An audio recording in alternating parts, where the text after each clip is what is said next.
I'll fight him!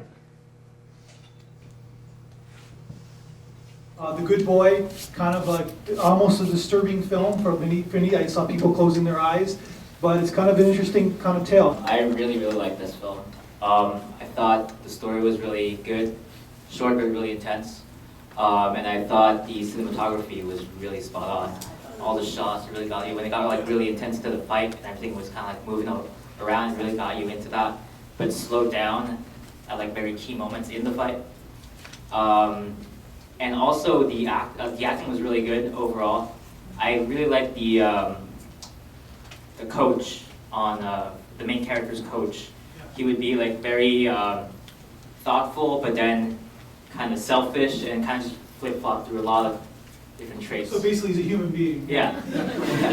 Yeah. I was really impressed by that film. It's a very interesting film because it is directed by a female, and as a man, that's a very really good take on the male psyche in a lot of ways. I was just wondering if anybody else, first of all, I have to say I absolutely loved the film.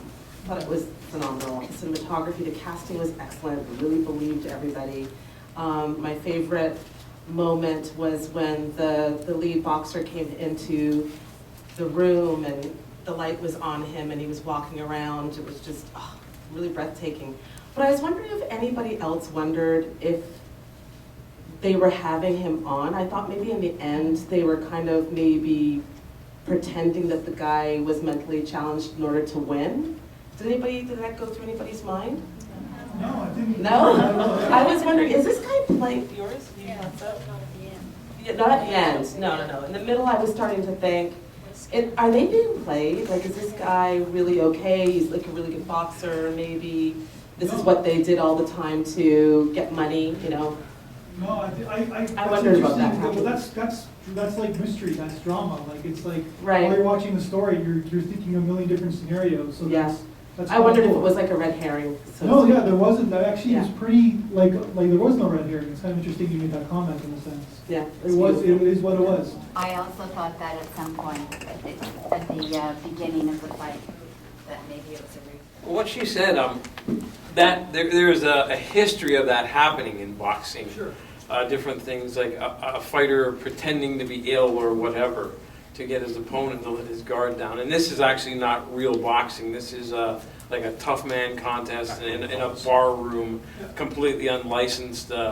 Obviously, the Quinn guy is not a licensed boxer and doesn't belong in the ring, and the other kid knows he could rip into him if he wants to, and he really doesn't want to do that because he knows it's a wrong thing to do. But at the same time, yes, maybe he is being played.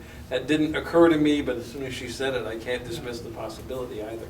And believe it or not, these things still do exist, like in today's world. Go ahead. Yeah, it was interesting because we thought that the stepfather of the mentally challenged fighter was the exploitive one, but in the end, they were both equally exploiting and manipulative. Yeah. And if anything, the father of the trained boxer, I mean, he was his actual father. He was far more guilty than the other man. In its simplest way, this is a film about a kid losing his innocence, and like in a very simple kind of storytelling kind of way, and it happens to all of us. I absolutely like the story. It was very intense, Yeah. and I like the director's work in here. I see it's a very small room, and he has managed to put in the camera, the light effect, and the sound is fantastic, and the acting altogether. One of the fantastic movies we have watched. All of them were good. Yeah. But this was just mind blowing. Cool. I can see the hard work of the Yeah. director, the actor, and the editor, and the sound. Fantastic work. It's just one location too, and it's kind of amazing what you can do in just like one location with the right pieces together. I wanted to point out for the person who thought that the bar owner was the Quinn's father, that he was actually his stepfather. And did you notice at the beginning when he said, what are you going to say about my stepson, is he retarded? So when he was retarded, he was his stepson, but when he was winning, he said, that's my boy, that's my son. Yeah. I really like this movie, and I like how it started with kind of Machiavellism approach, like win without win any, doesn't matter how, but just get this win. And then at the end he gives all the money on the guy, and it looks like not every victory is a victory. This victory was a loss, and I like how they turned it around. Like it was like really challenging, it was dramatic. I love how it was going on. The dialogue was really good, but one of the lines that really stood out for me was when the trainer's trying to like encourage him, and then all of a sudden he goes like, "It's just me," and it's like, "It's just me out there. It's just me who has to win. It's just me." And then like, yeah, that was a really good piece of dialogue.